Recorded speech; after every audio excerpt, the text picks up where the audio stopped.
del Padre, del Hijo, del Espíritu Santo. Amén. Queridos hermanos, aquí Padre Michel Bonifaz. Continuamos nuestra meditación sobre la formación cristiana acerca de los mandamientos de Dios.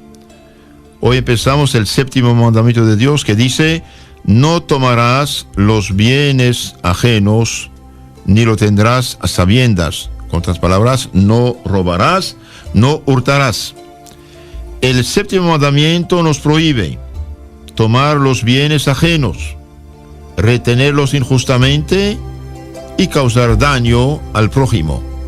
Entonces prohíbe tres cosas: tomar los bienes ajenos, retenerlos injustamente y hacer daño al prójimo. Los que toman los bienes ajenos son los ladrones, los criados y los trabajadores infieles, que no son fieles, los comerciantes sin honradez, los abogados de mala fe, los magistrados y jueces corruptos, los usureros y, por último, todos los que apropian de lo que no les pertenece. Es algo grave y delicado. Veamos esto. Entonces roban, en lo concreto, los ladrones. Ladrón que toma bien ajeno, así. Los criados, los que trabajan en la casa y roban, toman cosas sin decirlo. Claro, si comió un poquito de pan, no es robo, pero si cada vez lleva cosas de la casa, es robo. Los obreros infieles, por ejemplo, los que trabajan en empresa y roban instrumentos, por ejemplo, roban materiales, no tienen derecho. También roban los negociantes, comerciantes sin honradez. Si, por ejemplo, vende un producto de 900 gramos en lugar de 1 kilo, es pecado, es robar al prójimo. Por ejemplo, pagar un costal de papas, en lugar de 100 libras, le da 90 libras y cobra por 100. Es robar. Y el robo no ayuda para nada. También los abogados de mala fe, los abogados que se venden, los abogados que engañan, los abogados que tardan, los abogados que han cobrado un servicio que no hicieron y que por su propia negligencia fracasaron. Eso también es pecado. Los magistrados, jueces corruptos, un magistrado, un juez que recibe dinero para dar un mal juicio, es robar algo grave. ¿Por qué? Porque hace daño a la gente y además no cumple con su deber de Estado. Está ahí para juez, y el juez debe ser justo. El juez debe hacer justicia y no injusticia. También los usureros. La usura es un pecado hoy tremendo. ¿Por qué? Porque es concretamente robar al prójimo. Por ejemplo, hablando de la usura, en Levítico 19:11 dice: no hurtaréis, no mentiréis y no os defraudaréis unos a otros. Tened balanza justa, peso justo, medida justa y sectario justo. Yo soy Yahvé vuestro Dios, que os saqué del país de Egipto. Levítico 25:14 dice: si vendéis algo a vuestro prójimo o lo compréis algo, ved que nadie dañe a su hermano. Que nadie dañe a su hermano. Deuteronomio 25:13 dice: no tendrás en tu bolsa pesa y pesa, una grande y otra pequeña. Es decir, si usted vende 1 libra, es 1 libra, no es 3/4 de libra. No tendrás en tu casa medida y medida, una grande y otra pequeña, que engaña. Has de tener un peso cabal y exacto, igualmente una medida cabal y exacta, para que se prolonguen tus días en el suelo que Yahvé tu Dios te da. Y porque todo el que hace estas cosas, todo el que comete fraude, es una abominación para Yahvé Dios. Entonces, los que hacen negocios con fraude son una abominación, pecan gravemente frente a Dios. Proverbio 11:1 abominación de Yahvé la balanza falsa, pero el peso justo gana su favor. También el Eclesiástico 34:20 dice: inmola un hijo a los ojos de su padre, quien ofrece víctima a costa de los bienes de los humildes. Es decir, el que hace caridad con robos que hizo, esto no vale nada. Pan de indigentes la vida de los pobres, quien se lo quita es un hombre sanguinario. Mata a su prójimo quien le arrebata su sustento, vierte sangre quien quita el jornal del jornalero. Pagar lo justo, que es, hermanos. Pagar, aunque el salario mínimo sea tanto, y bien un salario cristiano real debe hacer vivir honradamente a una familia.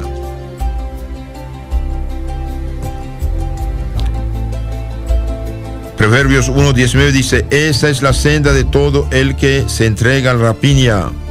Ella le quitará la vida a su propio dueño.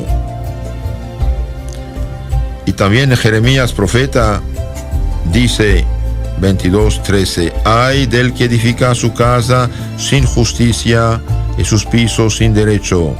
Si de su prójimo se sirve de balde y su trabajo no le paga. El que dice: voy a edificar una casa espaciosa y pisos ventilados, y le abre sus correspondientes ventanas, pone paneles de cedro y los pinta de rojo. ¿Eres acaso rey por tu pasión por el cedro? Etcétera, etcétera. Y bien dice: pague salario justo. ¿Qué dice la Biblia acerca del usurero? Ezequiel 18:13: presta con usura y cobra intereses. Este hijo no vivirá después de haber cometido todas estas abominaciones.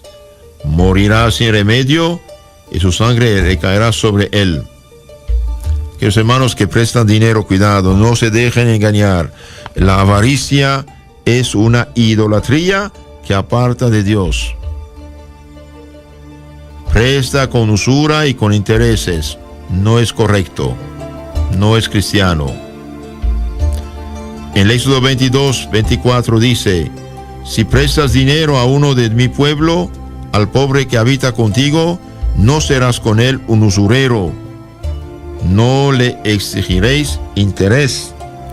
Si se da algo para la administración, bien, pero cuando exigen interés semanal, mensual, es un pecado gravísimo. Levítico 25:35: si tu hermano se empobrece y vacila su mano en asuntos contigo, lo mantendrás como forastero, huésped, para que pueda vivir junto a ti. No tomarás de él interés ni usura. Antes bien, teme a Dios y deja vivir a tu hermano junto a ti. No le darás por interés tu dinero, ni le darás tus víveres a usura. Deuteronomio 23:20: no prestarás a interés a tu hermano, ya se trate de réditos de dinero o de víveres o de cualquier otra cosa que produzca interés. Al extranjero podrás prestarle interés, pero a tu hermano no, para que Dios Yahvé, tu Dios, te bendiga en todas tus empresas en la tierra que vas a poseer. Entonces, el cristiano que vive de usura, usura exagerada, usura que realmente pone en problemas al prójimo, peca. Salmo 15:5 dice: no presta a usura su dinero, ni acepta soborno en daño de inocente, etc. Entonces, pecan de robo, dijimos, los que prestan a usura y usura exagerada. Y por último, todos los que se apropian de lo que no les pertenece, y bien, este es robar. También los hijos que roban a sus padres pecan contra el séptimo mandamiento, porque se apropian bienes que no les pertenecen aún. Es siempre pecado apoderarse injustamente de los bienes de otros. Pero este pecado es más o menos grave según el valor del objeto que uno toma. Por ejemplo, robar el sueldo mínimo de un día a una familia es pecado grave, pecado mortal. Robar algo insignificante es pecado venial, pero robar el sueldo mínimo de un día es pecado mortal. Ay, padre, dice alguien, pero yo robo solamente a los ricos. No tienes derecho a robar a nadie. Puede haber circunstancias que hagan pecado mortal un robo ligero en sí mismo. Por ejemplo, cuando un robo ligero causa un daño notable y cuando se tiene intención de apoderarse de una suma considerable por medio de robos ligeros, robando cada día algo, y finalmente llega a ser pecado mortal. También se retienen justamente los bienes ajenos, guardando un objeto hallado sin buscar a la persona a quien pertenece. Por ejemplo, usted encuentra un celular en la calle y bien trate de buscar con los números más frecuentes el nombre que, por ejemplo, hay 10 veces González, quizás de la familia González. Llame uno de esos números para entregar su teléfono. Un día alguien encontró un teléfono, me lo pasó, llamamos al dueño, vino a buscarlo y muy contento, muy agradecido. Esto es ser cristiano. También es pecado apoderarse de los objetos de una herencia, no devolviendo el depósito recibido, no pagando o haciendo esperar demasiado su salario a los obreros, a los criados. Queridos hermanos, los que tienen deudas, cuanto antes pagar sus deudas y dejar a la gente en paz. Se causa daño al prójimo, echando a perder o destruyendo lo que le pertenece, impidiéndole por medio injusto obtener una ganancia legítima. Se peca contra el séptimo mandamiento, no solo cometiendo por sí mismo una injusticia, sino también participando de la injusticia de los demás. ¿Qué dice en la Sagrada Biblia San Juan Bautista? He aquí los consejos de San Juan Bautista a las muchedumbres que acudían a confesarle sus injusticias. San Juan Bautista decía: ya está la hacha aplicada a la raíz de los árboles. Todo árbol que no lleve buenos frutos será pues cortado y echado al fuego. Y el pueblo le preguntaba diciendo: ¿qué hacemos pues nosotros? Y él le respondía diciendo: aquel que tenga 2 túnicas, dé una al que no tiene, y el que tiene que comer, haga lo mismo. Llegaron también los publicanos, o sea, cobradores de impuestos, para ser bautizados, y dijeron: maestro, ¿qué haremos? Él les dijo: no exijáis nada más de lo que se os ha prescrito, cumplir las leyes. También le preguntaban unos soldados diciendo: ¿y nosotros qué haremos? Él le dijo: no hagáis daño a nadie, no calumniéis y contentaos de vuestro sueldo. Hallándose el pueblo en ansiosa expectación y pensando todos entre sí de si Juan sería él el Mesías, Juan respondió a todos diciendo: yo os bautizo con agua, pero vendrá el que es más fuerte que yo, y a quien no soy digno de desatar las correas de sus sandalias. Él os bautizará en Espíritu Santo y fuego. Tiene la criba en la mano y purificará su era y reunirá el trigo en su granero, mientras la paja la quemará en el fuego inextinguible.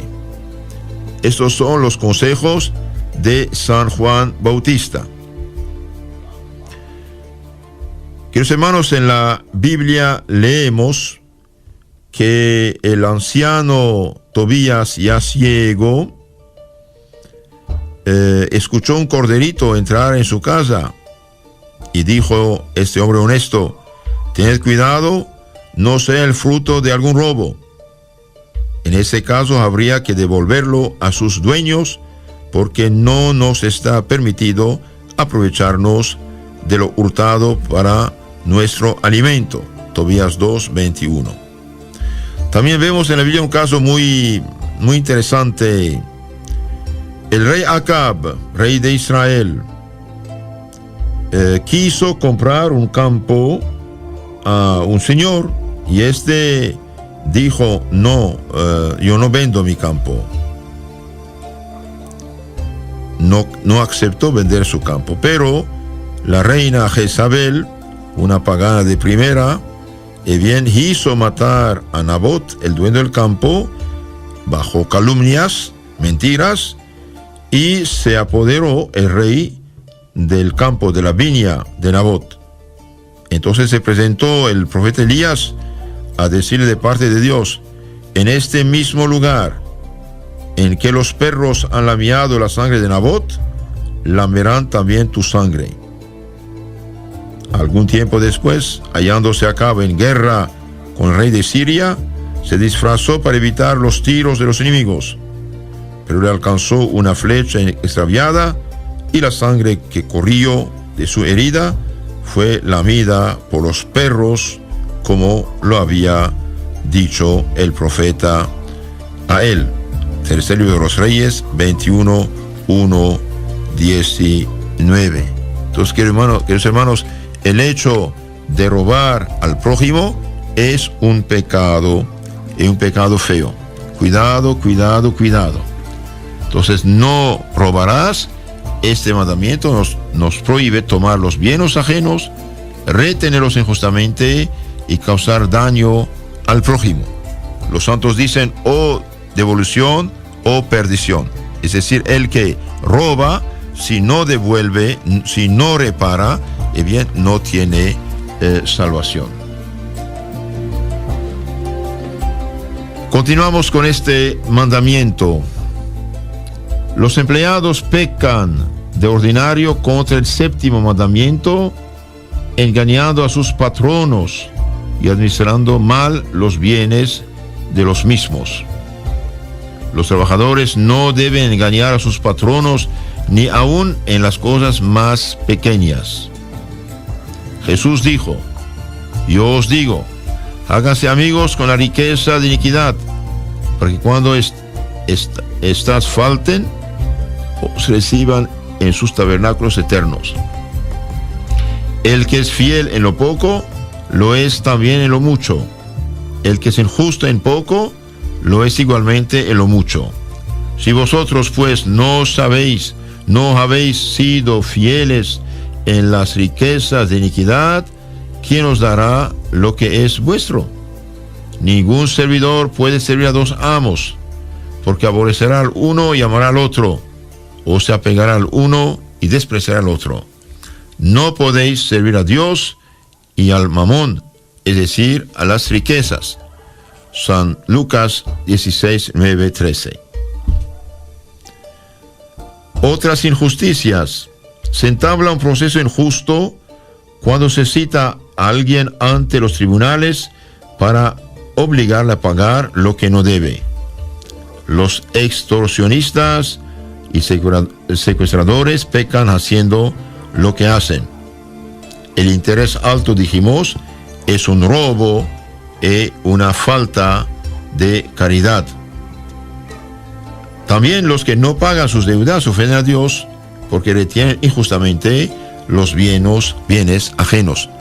Queridos hermanos, los que tienen deudas, les aconsejo mucho, hagan mucha economía, no despilfarrar nada, juntar el dinero y pagar poco a poco para que sean libres de estas deudas. El que hace daño al prójimo está obligado a restituir lo más pronto posible los bienes mal adquiridos y a reparar todo el daño que ha causado por sí mismo o por medio de otros. La restitución, cuando es posible, es tan necesaria que sin ella no se perdonaría el robo. Entonces, el que puede restituir y no lo hace, no puede recibir el perdón de Dios aunque se confiese. Eso también es muy importante. Vemos en la Biblia un caso muy interesante de Zaqueo, jefe de los publicanos, muy rico. Este hombre trataba de ver a Jesús y Jesús lo llamó y fue a su casa a comer. Pero los fariseos murmuraban, y Zaqueo, lleno de alegría, dijo delante del Señor: Señor, he aquí que doy a los pobres la mitad de mis bienes, y si he perjudicado a alguien en cualquier cosa, le devolveré el cuádruplo. Jesús le dijo: hoy ha entrado la salvación en esta casa, porque este también es hijo de Abraham. Por el Hijo del Hombre ha venido a buscar y salvar lo que estaba perdido. San Lucas 19, 1, 9. Entonces, queridos hermanos, el que robó debe hacer todo su posible para restituir. Y si la persona que uno robó murió, bien, tiene que restituir a sus descendientes, a sus familiares. Y si estaba solo, no tiene familia, entonces darlo de limosna o hacer celebrar misas por el descanso eterno de esta persona. Esto queda como solución.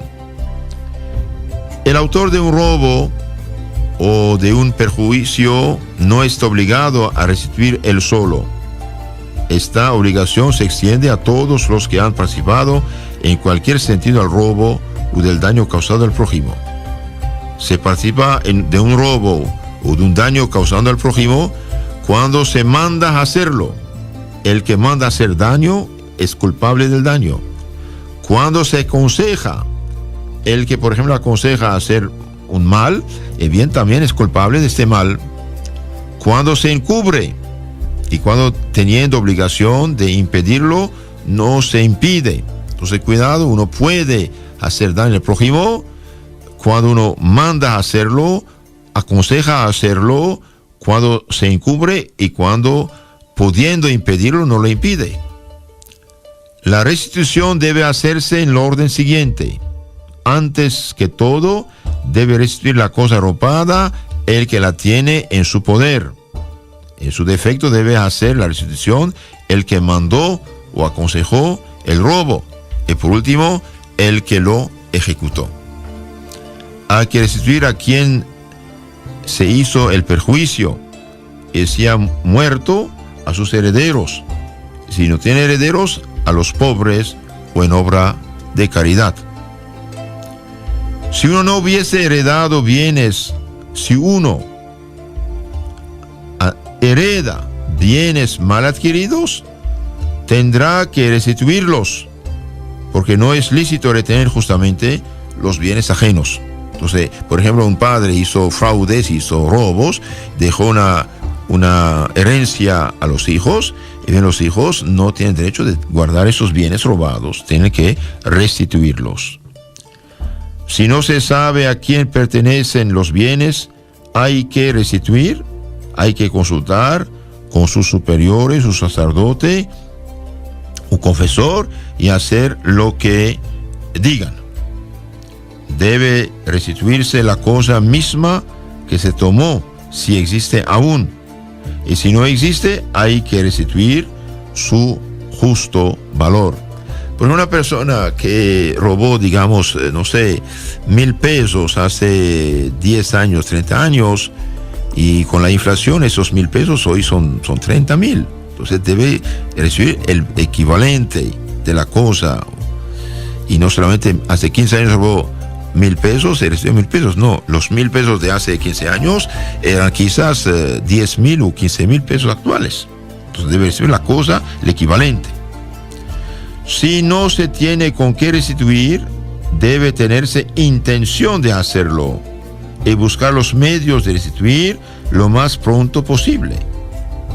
El mejor medio de evitar toda injusticia consiste en respetar los bienes ajenos como queremos que respeten los nuestros. San Mateo 7:12. Por ejemplo, en la Biblia vemos que Gabelo tenía una suma de dinero de Tobías, y cuando Tobías padre mandó a su hijo Tobías hijo, Gabelo, lejos de negar la deuda, se apresura a pagar a Tobías. Tobías 9, 1, 10, 12. Entonces, queridos hermanos, también los que oprimen al pobre pecan. Cuando una persona debe un dinero, no se niega a pagarlo, pero no tiene con qué pagar. Entonces hace falta paciencia. Y los que pueden perdonar, es bien que perdonen.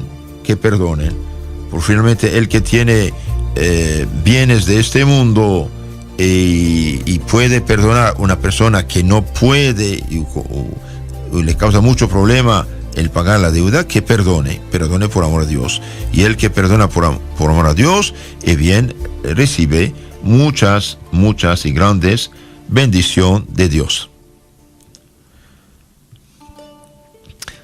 Ahora consulto el libro de San Alfonso María de Ligorio, que nos habla de los mandamientos de Dios, que son código de paz y felicidad y larga vida.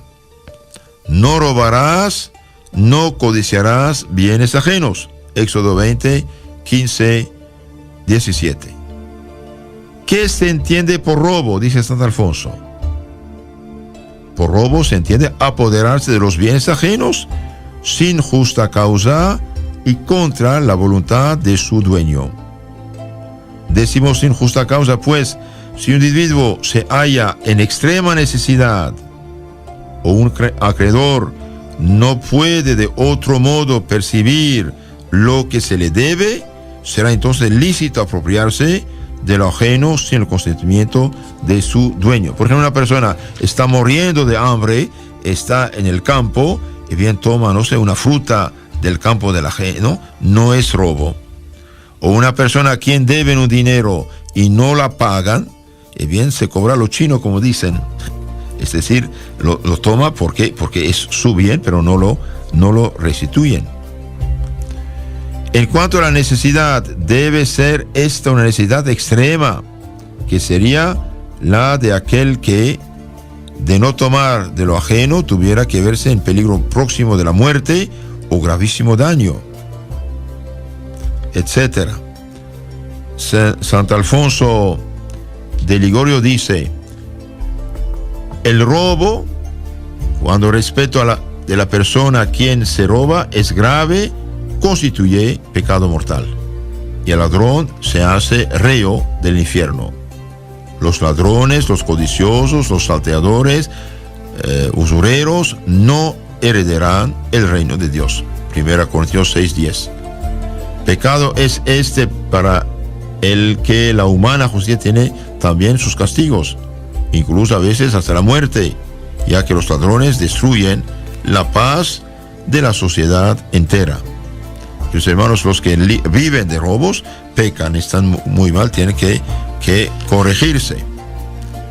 Santo Alfonso sigue diciendo: así que todo hurto, en llegando a materia grave, es pecado mortal, y no importa la cantidad se haya robado de una vez o poco a poco, ya que los pequeños hurtos se acumulan, llegan a formar en su conjunto materia grave. Por ejemplo, una persona trabaja en una empresa, cada día roba el equivalente, por ejemplo, de 100 pesos, a lo largo de una semana son 700 pesos, pecado mortal. Si el robo se realiza no a escondidas, sino por la violencia, será doble pecado, por ser doble la injusticia que entonces se comete. Si es de cosa sagrada o se perpetra en lugar santo, será además un sacrilegio. Cuando uno roba cosas santas de una iglesia, por ejemplo, de un monasterio, de un convento, es sacrilegio. No solo roba el que se apodera de bienes ajenos, roba también el que, pudiendo hacerlo, no paga a sus obreros o criados el debido salario, o defrauda el menestral o a cualquier otra persona que trabaja por él. Esto es lo que llaman hurtos honrados, hurtos de gente de bien, la cual no suele tener de ellos el menor escrúpulo. Con otras palabras, los patronos que no pagan lo que deben, no pagan un sueldo justo y hacen trabajar horas extras, no los pagan, esto también es pecado de hurto. Hurtos honrados supuestamente. Pero ¿para cuánto será el motivo de condenación eterna? Dice Santo Alfonso de Ligorio. El escaso pan, dice la Sagrada Escritura, es la vida de los pobres, y quien se lo quita es un asesino. Eclesiástico 34, 25. Quien al pobre defrauda, le quita la vida, pues le priva de aquello con que la mantiene. Dice el apóstol Santiago: el jornal de los obreros que han cegado vuestros campos, defraudado por vosotros, clama al cielo. Y sus gritos han llegado a los oídos del Señor de los ejércitos. Santiago, capítulo 5, 4. Por eso nos advierte el Espíritu Santo que saldemos cumplidamente las cuentas con el pobre antes que se haga de noche, es decir, tan pronto como nos sea posible pagar lo que debemos al pobre, al trabajador. Dale cada día su salario, sin aguardar a que se ponga el sol, porque es pobre y lo necesita. Deuteronomio 24, 15. No digas, ya se lo pagaré mañana, porque tal vez hoy se está muriendo de hambre. Leemos en el Padre del Verme que hubo un hombre, hijo de un conde de Bélgica, difirió en tiempo de carestía, de escasez, el pago de una cesta de fruta que le había vendido una mujer. La dilatación fue causa de que aquella pobre mujer vendedora se le murieran de hambre 3 niños que tenía. El conde, al saberlo, castigó la conducta de su hijo, haciéndole degollar. Vergonzoso es, escribe Casiodoro, robar a aquellos a quienes debemos dar. Es vergonzoso robar al pobre, a quien debemos dar más que lo que debemos por su trabajo.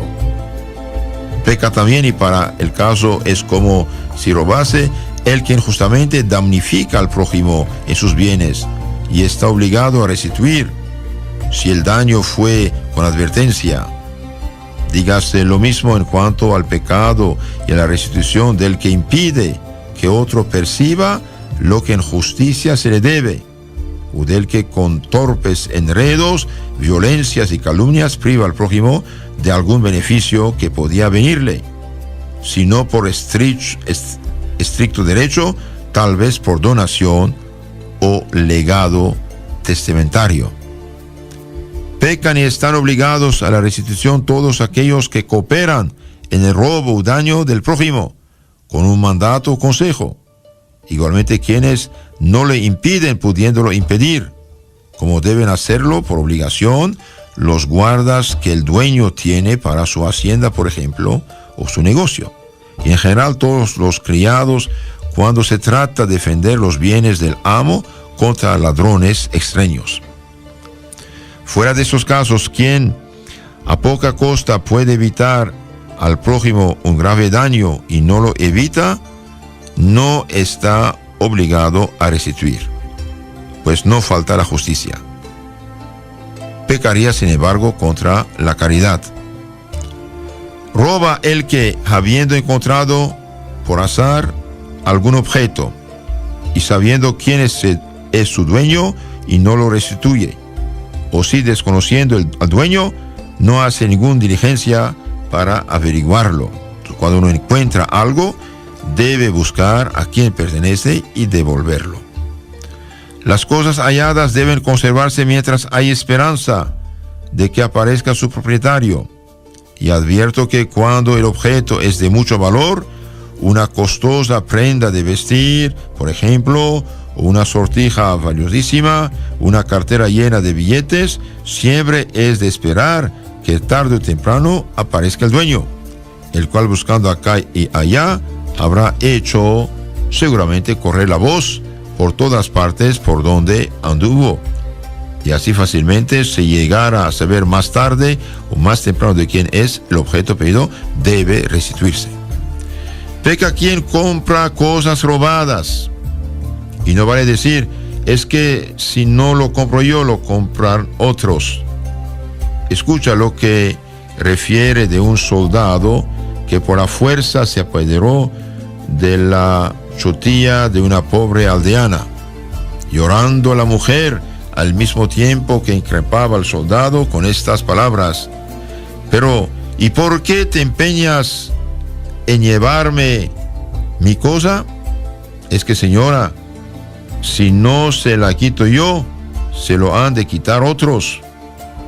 Sucedió que el soldado cayó herido y murió.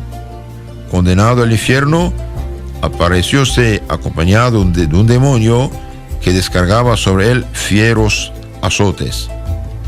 ¿Y por qué me golpeas?, gritaba el infeliz. El demonio le respondió: es que si no te azoto yo, otros te habrán de azotar. No os dejéis pues engañar por el enemigo con ese pensamiento. Si no se apodero de esto, otros se lo habrán de llevar. Si otros lo roban, ellos se condenarán. Pero si la robas tú serás quien se vaya al infierno. No digas tampoco: pero yo lo pago con mi dinero. ¿No sabes que cosa robada, que por consiguiente no puedes tomarla? Si la compraste, hiciste mal en comprarla y ahora estás obligado a restituirla. Entonces, el que compra cosas robadas queda obligado a restituirlas. En efecto, si nadie roba, los ladrones no van a robar. También son reyes de hurto los que al comprar o vender cometen fraudes, injusticias, y los que no se atienden a las condiciones de los contratos, que hacen o fuerzan a los amos con huelgas y chantajes a firmar los contratos contra su voluntad. Con respecto a las ventas, dice Santo Alfonso de Ligorio, no se puede engañar a los clientes ocultando los defectos de las mercancías o exagerando su valor. Quien vende artículos defectuosos como si fueran buenos, estafa a los clientes y queda obligado a restituir no solamente la diferencia cobrada de más, sino posiblemente todo lo que cobró por los artículos, y tal vez más si por causa de sus efectos hubieron sido perjudicados. Consideremos si no los perjudicados por el aceite de colza. ¿Podría quedar satisfecha la conciencia de los estafadores con devolver el dinero cobrado? De alguna manera, pues con devolver el dinero ni con nada del mundo podrán devolver la salud a los perjudicados. Negociantes, ¿queréis ganar mucho? Pues sed veraces en todo, sed justos. Cuenta Cesáreo de dos mercaderes que en sus confesiones siempre se acusaban, pero sin enmendarse nunca, de mentira que decían en el negocio. El negocio no prosperaba. Un día el confesor les dijo: no volváis a decir jamás una mentira. Yo os prometo bajo mi palabra que haréis grandes ganancias. Y así fue. Con la verdad siempre en los labios, cobraron fama de hombres honrados y sinceros, y haciendo ahora con la verdad más dinero en un año que antes con la mentira en 10 años. Queridos hermanos, no tenemos derecho de robar al prójimo, tomar sus bienes, estafarlo y también con mentiras hacer negocios. El mentiroso es hijo del diablo. El mentiroso hace daño a sí mismo y a su negocio. Este último caso dice: digan siempre la verdad, tendrán buena fama y tendrán más y más clientes. Que Dios los bendiga, y los bendigo en nombre del Padre, del Hijo y del Espíritu Santo. Amén.